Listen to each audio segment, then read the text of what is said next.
देखिए, सबसे पहले हम 2 साल तक हमारा देश कोरोना से जूझा है। हमारे प्रदेश में जिस तरीके से हमारी स्वास्थ्य व्यवस्था चरमरा गई थी, जिस तरीके से अस्पतालों में लाइन लगी हुई थी, सरकारी अस्पतालों में बेड नहीं थे, ऑक्सीजन किट्स नहीं थी, ऑक्सीजन नहीं थी, और साथ ही साथ वैक्सीनेशन की प्रॉपर सुविधा नहीं थी। और जिस तरीके से हमने अपने लोगों को, अपने परिवार के लोगों को खोया है, वह एक बड़ा अहम मुद्दा होने वाला है। साथ ही साथ गन्ना किसान, पश्चिम उत्तर प्रदेश की बात करें तो गन्ना बेल्ट इसे कहा जाता है। गन्ना किसानों का किस तरीके से भारतीय जनता पार्टी की सरकार में शोषण हुआ पिछले 5 साल में लगातार। 4.5 साल तक एक भी रुपया गन्ने पर नहीं बढ़ाया गया। जो वादे उन्होंने करे कि 14 दिन में पेमेंट दी जाएगी, 14 दिन में अगर पेमेंट नहीं मिलती है तो आपको ब्याज मिलेगा, जिस तरीके से उन्होंने झूठे वादे जनता से किए हैं। साथ ही साथ बिजली का एक बड़ा अहम मुद्दा रहने वाला है। देश भर में सबसे अगर महंगी बिजली कहीं है तो उत्तर प्रदेश में है। हमारी पार्टी अगर आती है, माननीय श्री अखिलेश यादव जी जो हमारे नेता हैं, उन्होंने वादा किया है कि अगर हमारी समाजवादी सरकार आती है तो 300 यूनिट तक बिजली का बिल माफ़ किया जाएगा और किसानों के लिए फ्री बिजली उपलब्ध कराने का काम करेंगे। देखिए, हम लोग जो ब्लॉक प्रमुख और जिला पंचायत के चुनाव उत्तर प्रदेश में हुए थे, वह तो सबको भली भांति मालूम है किस तरीके से खुलेआम गुंडागर्दी हुई, धांधली हुई, जिस तरीके से कई जगह महिलाओं का चीरहरण हुआ, कि जिस तरीके से आप इस बात का अंदाज़ा लगा लीजिए, 840 ब्लॉक हैं टोटल, 400 ब्लॉक में आप नामांकन भी दाखिल नहीं होने दे रहे हैं, तो किस तरीके की गुंडागर्दी और धांधलेबाजी हुई है। इस चुनाव में मेरा पूरा भरोसा है चुनाव आयोग पे, अपने संविधान पे, कि हमारे संविधान को चलाने वाले जितने भी हमारे ब्यूरोक्रेट्स हैं, वो अपनी जिम्मेदारी समझते हुए निष्पक्ष रूप से चुनाव कराने का काम करेंगे। नीति हमारी यह रहेगी सिर्फ कि हम इस चुनाव को जिस तरीके से पूर्व में चुनाव में खुलेआम गुंडागर्दी धांधलेबाजी हुई है, इस चुनाव को हम ईमानदारी से करवाने का प्रयास करें। हमारे कार्यकर्ता हर बूथ पे 20 से 40 कार्यकर्ता रहेंगे जो ये चीज़ सुनिश्चित करेंगे कि चुनाव निष्पक्ष हो।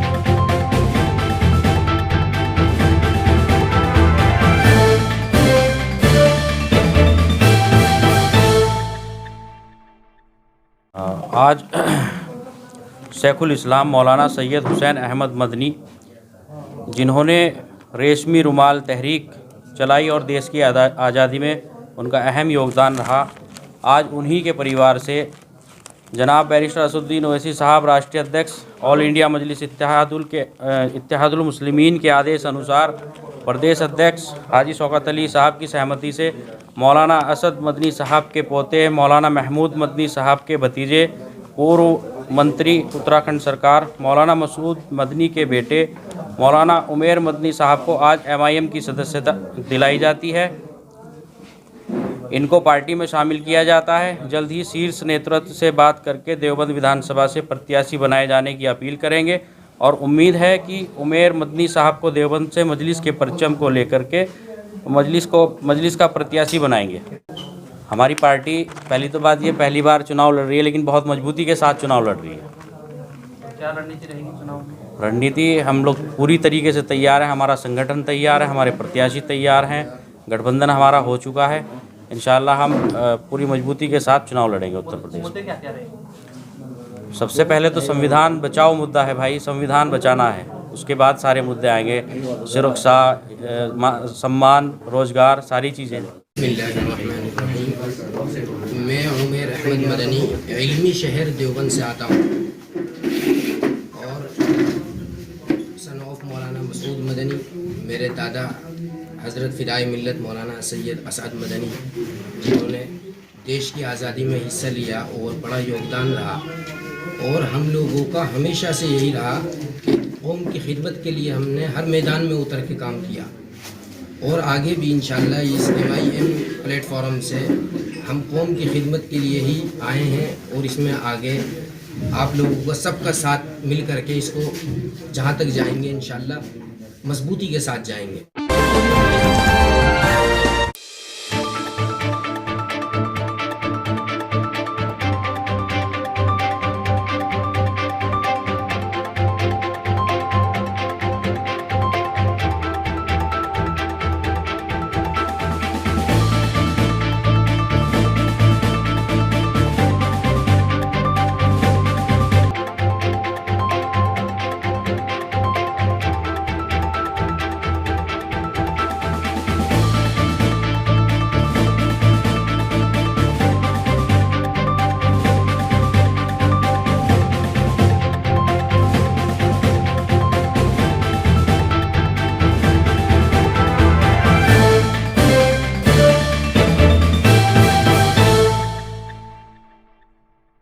आज भारत माँ के लाल शहीद निशांत शर्मा के प्रथम पुण्यतिथि के उपलक्ष्य में यहाँ एरन एजुकेशन वेलफेयर सोसाइटी और family of blood donors trust team FBD द्वारा एक रक्तदान शिविर का आयोजन किया गया है। साथ साथ ही श्रद्धांजलि सभा का कार्यक्रम भी आप देख रहे हैं किस प्रकार से चल रहा है। यहाँ कार्यक्रम के अंदर हमारे शहर के गणमान्य लोग उपस्थित हैं और आम जनता उपस्थित हैं जो अपनी नम आँखों से हमारे शहीद निशांत शर्मा को अपनी श्रद्धांजलि अर्पित कर रहे हैं। आप देख रहे हैं जो युवा साथी हैं वो अपने रक्त से रक्तांजलि अर्पित कर, भाई निशांत हमारे बीच नहीं है, वह जहाँ भी हैं क्योंकि हमारी रक्षा करते करते वे शहीद हुए थे। देश के लिए हमारे लिए उन्होंने अपने जान की कुर्बानी दी थी, इसलिए उनके समर्पण में एक छोटा सा रक्तदान शिविर आयोजन के साथ साथ एक श्रद्धांजलि सभा का आयोजन आज यहाँ KLG पब्लिक स्कूल शारदानगर में किया गया है। रक्तदान के प्रति जनता को संदेश है कि जिस प्रकार से रक्तदान को लेकर लोगों के अंदर भ्रांति रहती है कि रक्तदान से कमजोरी आती है या रक्तदान से ऐसा हो कि चक्कर आ जाते हैं, जबकि ऐसा कुछ भी नहीं है। हमारे बॉडी के अंदर अगर 18 से ऊपर हीमोग्लोबिन हमारा होता है तो जाहिर बात है हम कोई भी चीज़ अगर हमारे पास होगी और वो अत्यधिक मात्रा में होगी तो वो नुकसान ही करेगी। तो इसलिए 12 से 18 जिनका भी हीमोग्लोबिन है उनसे मेरा निवेदन है, बिना डरे बिना हिचके रक्तदान करें। आपको पहली बार हो सकता है कि ऐसा लगे कि मैं रक्तदान कर रहा हूँ, मुझे दिक्कत होती है, लेकिन सिर्फ जब तक नहीं करेंगे तब तक ही ऐसा महसूस देगा। रक्तदान करने के बाद जब 3 महीने होंगे आप पूरे रक्तदान करने के लिए स्वयं ही आगे आएंगे, ऐसा मेरा पूर्ण विश्वास है।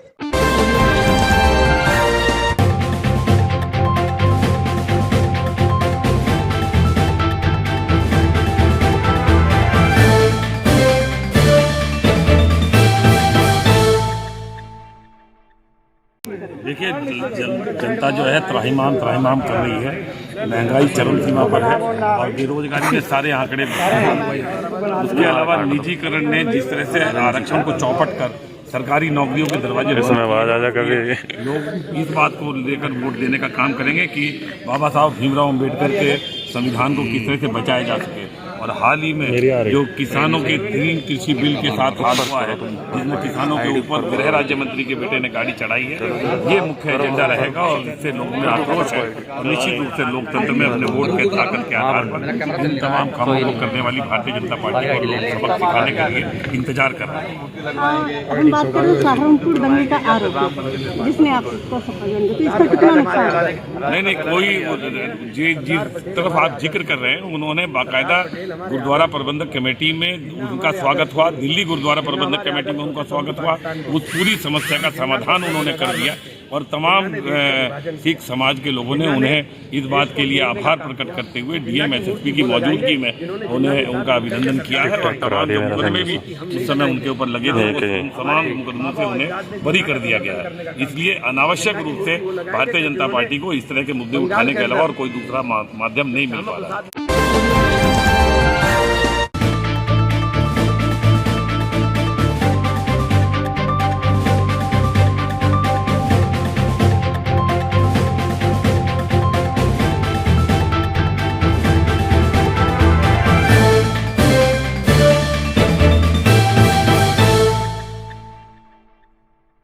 अगला जो है जनता के बीच में जाऊँगा, जनता का चुनाव जिता के भेजेंगे। इस बार क्या चुनौतियां मान रहे हैं अपने विधानसभा से? इस बार बेहट विधानसभा में कोई चुनौती नहीं है। एक तरफा आदरणीय योगी जी की कार्यप्रणाली से खुश होकर जनता के साथ, एक तरफा भाजपा के समर्थन में चले। विधायक जब पिछली बार विधायक रहे थे, आपके साथ थे इमरान मसूद, और कहा जाता है कि इमरान मसूद के कारण जो है आप जो है सफलता की सीढ़ियाँ चढ़ पाए थे। इस बार वो आपके साथ नहीं है, तो क्या लगता है कि किस आपका वोटर जो है आप किस तरह साथ देगा? मैं बता तो रहा हूँ आपसे कि इस बार आदरणीय योगी जी ने जो 5 साल सरकार चलाई और उसका जो कार्यकाल रहा, उनका सुरक्षा का और उनका कार्य जो कोरोना काल में उन्होंने सबको बराबर, चाहे वो दलित हो चाहे मुस्लिम हो, सबको किट देने का काम किया है और सभी को वैक्सीन लगाने का काम किया है और किसान विकास निधि सभी को, किसी में कोई भेदभाव नहीं है। इसलिए कोई चुनौती बेहट विधानसभा पर नहीं है और उत्तर प्रदेश में भी कोई चुनौती नहीं है। आदरणीय मुख्यमंत्री योगी नाथ जी के समर्थन में सरकार बनने का काम है।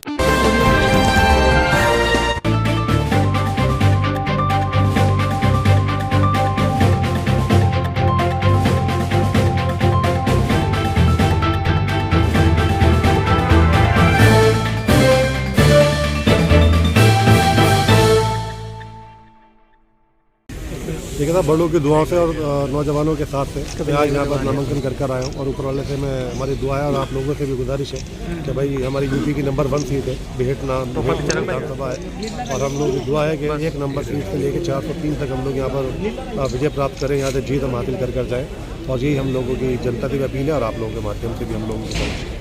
देखिए, हम तो आपके चैनल के माध्यम से ही हम लोग देखते रहते हैं, आप ही लोग सच बताते हैं और हकीकत यही है कि आज किसान परेशान है, नौजवान परेशान है, बेरोजगारी का आलम देख लीजिए, आप महंगाई का देख लीजिए, महंगाई कहाँ से कहाँ पहुँच चुकी है। आज की तारीख में इनके पास कोई मुद्दा ना होने की वजह से ये पब्लिक को वर्गलाना चाहते हैं। पब्लिक वर्गलाने में आएगी नहीं। किसानों का उत्पीड़न आप लोगों ने देख लिया, कितने किसानों की बॉर्डर के ऊपर मौत हुई, कितने जाकर सुधर ली, कितने जाकर पूछा, किसानों को रौन दिया गया, फेक एनकाउंटर कर दिए गए, सब आप लोगों के सामने है।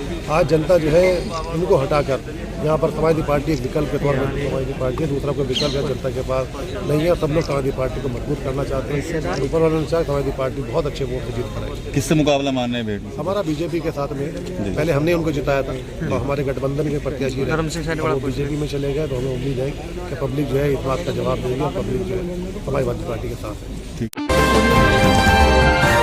सरदार पटेल हमारे आदर्श है, सरदार पटेल हमारे आदर्श है। जिन्ना हमारे आदर्श नहीं है। जिन्ना हमारे आदर्श होते तो हम भी पाकिस्तान में होते।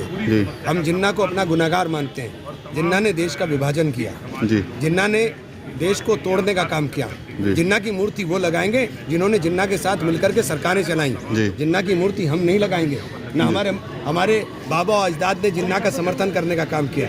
जिन्ना की मूर्ति वो लगाएंगे कि जिन्होंने बंगाल के अंदर जो श्यामा प्रसाद मुखर्जी साहब, जिनको सबसे ज़्यादा भारतीय जनता पार्टी बताती है, श्यामा प्रसाद मुखर्जी साहब उन्हीं की सरकार के अंदर, मुस्लिम लीग के AK फजलुल हक साहब की सरकार के अंदर उप मुख्यमंत्री थे और फाइनेंस मिनिस्टर 12 दिसंबर 1941 को उन्होंने ओथ ली थी। 12 दिसंबर मैं डेट भी बता रहा हूँ, 12 दिसंबर 1941 को ओथ भी ली थी उन्होंने। तो ये लगाएंगे जिन्ना की मूर्ति जिन्होंने जिन्ना के साथ मिलकर के सरकारें बनाई, सरहदी सूबे के अंदर सरकार बनाई, सिंध के अंदर सरकार बनाई। तो ये जवाब वो देंगे, हम क्या जवाब देंगे? हम तो जिन्ना को मानते ही नहीं। हम जिन्ना को मानते हैं कि देश का विभाजन करने वाला का सबसे बड़ा कारक जिन्ना है। जिन्ना हमारा आदर्श नहीं हो सकता है। देखिए, अराजक तत्वों के साथ सख्ती के साथ, सरकारी की नहीं, सामाजिक जिम्मेदारी हमारी भी बनती है और हम बात कहना चाहते हैं बहुत साफ तरीके से, सरकार बने तो इस सब की जिम्मेदारी होगी कि अराजक तत्वों के साथ सख्ती के साथ पुलिस को निपटा जाना चाहिए। देखिए, मैं उसके प्रियंका जी मेरी, क्योंकि मैं उनका बहुत सम्मान करता हूँ, मैं उनके बारे में कुछ नहीं बोल सकता। उन्होंने मुझे बहुत कुछ दिया। अखिलेश यादव ने कहा है कि पाकिस्तान हमारा दुश्मन नहीं है, उसके बारे में आपका क्या कहना है? जी, अखिलेश यादव ने ये कहा है। अरे पाकिस्तान हिंदुस्तान से बाहर करिए, उत्तर प्रदेश का चुनाव है, यहाँ की बात करिए ना। आप यहाँ की बात करो, आप कहाँ हिंदुस्तान पाकिस्तान की चुनाव हो रहा है उत्तर प्रदेश में, आप पाकिस्तान की बात करने हैं। पाकिस्तान सुनिए, पाकिस्तान बर्बाद मुल्क है। पाकिस्तान अपनी बर्बादी के अंदर अपना आप डूब रहा है। हमें पाकिस्तान से कोई मतलब नहीं है, भाड़ में जाए पाकिस्तान।